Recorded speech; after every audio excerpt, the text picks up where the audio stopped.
నమస్తే, నేను జీవి సత్యనారాయణ. ఈ ఎపిసోడ్లో ఎల్ఐసి వాళ్ళు ఒక స్కీమ్ను అనౌన్స్ చేయడం జరిగింది. దాని పేరు బీమా సఖి. ఈ బీమా సఖి ఏదైతే ఉందో ఎల్ఐసి వాళ్ళు ఇంట్రడ్యూస్ చేయడం జరిగింది. 10 పాస్ అయినటువంటి ఓన్లీ మహిళలకే అనమాట. 10వ తరగతి పాస్ అయి ఉండి వాళ్ళు ఎల్ఐసి ద్వారా ఉపాధి పొందే అవకాశం అనమాట. ఈ బీమా సఖి యోజన ఏదైతే ఉందో డిసెంబర్ 9వ తారీఖు మోడీ గారు ప్రారంభోత్సవం చేయడం జరిగింది. ఈ ఎల్ఐసి ఏదైతే మన షేర్ మార్కెట్కి ఏంటిదో మళ్ళీ చెప్తాను నేను. బీమా సఖి ఏదైతే ఉందో ఈ ఎల్ఐసి అనమాట. అంటే ఇన్సూరెన్స్లు ఇప్పుడు మళ్ళీ జనరల్ ఇన్సూరెన్స్ కూడా రావడం జరుగుతుంది ఎల్ఐసి.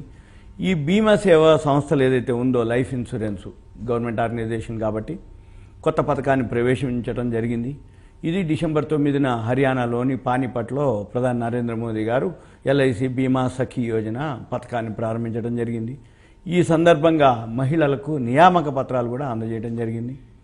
ఈ మహిళలకి ఉపాధి కల్పించడం, ఉద్యోగావకాశాలు కల్పించడం, స్థిరమైన ఆదాయ ప్రోత్సాహకాలు అందించడం, ఆర్థిక అక్షరాస్యత పెంపొందించి బీమాపై అవగాహన కల్పించడం ఈ పథకం యొక్క ప్రాథమిక లక్ష్యమని తెలపడం జరిగింది. అయితే అర్హులు ఎవరు? కనీసం 10వ తరగతి పాస్ అయి ఉండాలి. వాళ్ళ వయస్సు వచ్చి 18 నుంచి 70 సంవత్సరాల మధ్యలో ఉన్నటువంటి మహిళల వరకే, మహిళలు మాత్రమే. ఇక తర్వాత వీళ్ళకి శిక్షణ. ఈ బీమా సఖీలుగా ఎవరైతే పిలువబడతారో మహిళలు, వాళ్ళకి ఈ బీమా రంగంలో శిక్షణ ఇస్తారు. ఎల్ఐసి ఏజెంట్లుగా వాళ్ళని నియమించుకోవటం జరుగుతుంది. దాని తర్వాత ఈ ఆర్థిక అక్షరాస్యతను పెంపొందించడం, ఉపాధి అవకాశాలు కల్పించడం ఈ పథకం యొక్క ముఖ్యోద్దేశం, లక్ష్యం కూడా. అయితే ఈ కార్యక్రమం భాగంగా భారతదేశంలో 1,00,000 మంది మహిళలకు వీళ్ళు శిక్షణ ఇస్తారు. ఎవరు? ఎల్ఐసి వాళ్ళు. దీంతో పాటు ఎవరైతే ఎల్ఐసిలో ఈ పథకంలో ఎంపికైతారో అభ్యర్థులు, వీళ్ళకి నెలవారీ స్టైఫండ్ ఇస్తారు. మొదటి సంవత్సరం 7,000 ఇస్తారు స్టైఫండ్. అంటే 1 ఇయర్ టైం గ్రేస్ పీరియడ్, అంటే ట్రైనింగ్ అనుకోండి. లేదు అనుకుంటే స్టైఫండ్ ఏదైతే ఉందో నెలకి 7,000 చొప్పున మొదటి సంవత్సరం ఇస్తారు. తర్వాత రెండో సంవత్సరంలో కూడా స్టైఫండ్ ఇస్తారు 6,000. మూడో సంవత్సరంలో కూడా స్టైఫండ్ ఇస్తారు 5,000. అయితే దీంతో పాటు అదనంగా 2,100 ప్రోత్సాహకం ఎడిషనల్గా ఇవ్వడం జరుగుతుంది. అయితే ఇక వీళ్ళు ఏం చేయాలి? వీళ్ళకి ట్రైనింగ్ ఇచ్చినాక ఎప్పుడైతే ఈ బీమా ఇన్సూరెన్స్ని వీళ్ళు సేల్ చేయాలి. విక్రయ లక్ష్యాన్ని అంటే ఏంటిది? ఎల్ఐసిలో ఏమేమి ప్రోడక్ట్స్ ఉన్నాయో, ఏమేమి బెనిఫిట్స్ ఉన్నాయో అవన్నీ ఏం చేయాలి? వాళ్ళు మహిళలు వాళ్ళ దగ్గర ఉన్నటువంటి ఫ్రెండ్స్, రిలేటివ్, మార్కెట్లో వెళ్ళి సర్కిల్, అంటే ఎవరైతే క్లయింట్ బేస్ ఉంటుందో వాళ్ళందరి దగ్గరికి వెళ్ళి వీళ్ళు దాన్ని గురించి ఎక్స్ప్లెయిన్ చేసి ఎల్ఐసికి ప్రీమియం కట్టించాలి. కట్టిస్తే అప్పుడు వీళ్ళకి కమిషన్ ఇస్తారు. వీళ్ళకి మొదటి సంవత్సరం ఈ ఏదైతే లక్ష్యాలు సాధిస్తారో వీళ్ళకి ఆ ఆధారిత అవార్డులు ఇస్తారు, రివార్డులు ఇస్తారు. మొదటి సంవత్సరం కమిషన్ 48,000 వరకు ఉంటుందన్నమాట ఎవరైతే విక్రయం చేస్తారో. అయితే మనం ఏంటిదిగా ఎవరైతే ఇప్పుడు ఎల్ఐసి అగ్రెసివ్గా చేస్తుంది కాబట్టి ఎల్ఐసి షేరు తగ్గితే కొనుక్కోమని నా సలహా. ఈ ఎల్ఐసి షేరు ఇంకొకటి ఏంటిది అంటే ఇలా కొత్త అన్నీ చేస్తారు. ఇంకొకటి ఎల్ఐసిలో బెనిఫిట్ ఏంటిదంటే ఓన్లీ లైఫ్ ఇన్సూరెన్స్ ఒకటే ఉండేది ఎల్ఐసిలో. ఇప్పుడు జనరల్ ఇన్సూరెన్స్లకు కూడా పోయినరు.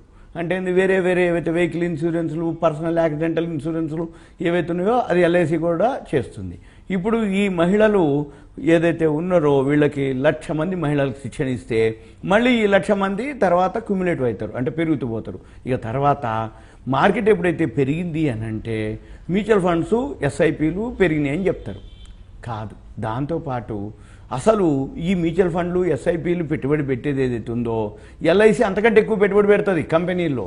ఎందుకు పెట్టుబడి పెడుతుంది? ఎల్ఐసి దగ్గర ప్రీమియం పైసలు చాలా ఉంటాయి. ఈ ప్రీమియం పైసలన్నీ కూడా ఉట్టిగానే ఉంచరు. మరి ఎల్ఐసి పాలసీ హోల్డర్లకు అంటే వాళ్ళకి బోనస్ ఇవ్వాలి. ఎల్ఐసి లాస్ లేకుండా ఉండాలి. ఎల్ఐసి లాస్ ఉండి బోనస్ ఇవ్వలేదు కాబట్టి బోనస్ ఇవ్వాలి అంటే ఎల్ఐసి ఏం చేస్తుంది? మంచి కంపెనీల్లోనే పెట్టుబడి పెడుతుంది. ఎల్ఐసి ఎప్పుడైతే మంచి కంపెనీల్లో పెట్టుబడి పెడుతుందో ఎల్ఐసి షేర్ ఏమవుతుంది? మనం తగ్గినప్పుడు కొనుక్కోవాలి. కాకపోతే ఐపీఓ టైంలో 900 చిల్లర ఉంది రావటం, మళ్ళీ 500 చిల్లరకు రావటం, 1 ఇయర్ బ్యాక్ మళ్ళీ పెరగటం జరిగింది. ఇవన్నీ ఓకే. కానీ మళ్ళీ ఇప్పుడు ఎల్ఐసి ఏదైతే ఉందో బాగా పెట్టుబడి ఎప్పుడైతే మార్కెట్ డౌన్ అయినప్పుడు ఎల్ఐసి షేర్ కూడా డౌన్ అవుతుంది. ఎందుకంటే ఎల్ఐసి ఏదైతే కంపెనీలో పెట్టుబడి పెట్టిందో ఆ షేర్లు ధరలు తగ్గినప్పుడు ఎల్ఐసి కూడా ఆటోమేటిక్గా తగ్గుద్ది. కానీ మ్యూచువల్ ఫండ్స్, ఈటీఎఫ్లు, ఎస్ఐపిల బదులు సింపుల్గా ఎల్ఐసి షేర్ తగ్గినప్పుడు కొనుక్కుంటే పెరిగినప్పుడు ఏమవుతుంది, ఎల్ఐసి షేర్ డైరెక్ట్గా మీకు చూపిస్తుంది. ఇప్పుడు మ్యూచువల్ ఫండ్స్కి, ఎస్ఐపిలకి, ఈటీఎఫ్లకి ఏంటి తేడా అంటే ఓవరాల్గా వాళ్ళు ఎందులోనో పెట్టుబడి పెట్టుంటారు.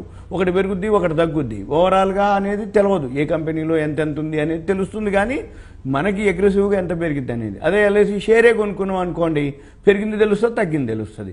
ఇంకోటి ఏంది, ఇప్పుడు వాళ్ళు ఇన్సూరెన్స్లోకి పోతారు. మహిళలకు ఏదైతే ఉందో బీమా సఖి ఇప్పుడు కొత్తగా ఇంట్రడ్యూస్ చేయడం జరిగింది డిసెంబర్ 9వ తారీఖు. ఇది మోడీ గారి ద్వారా అయింది. ఇది మీకు ఒక awareness, education, information, knowledge purpose మాత్రమే. Thank you. సెలవు.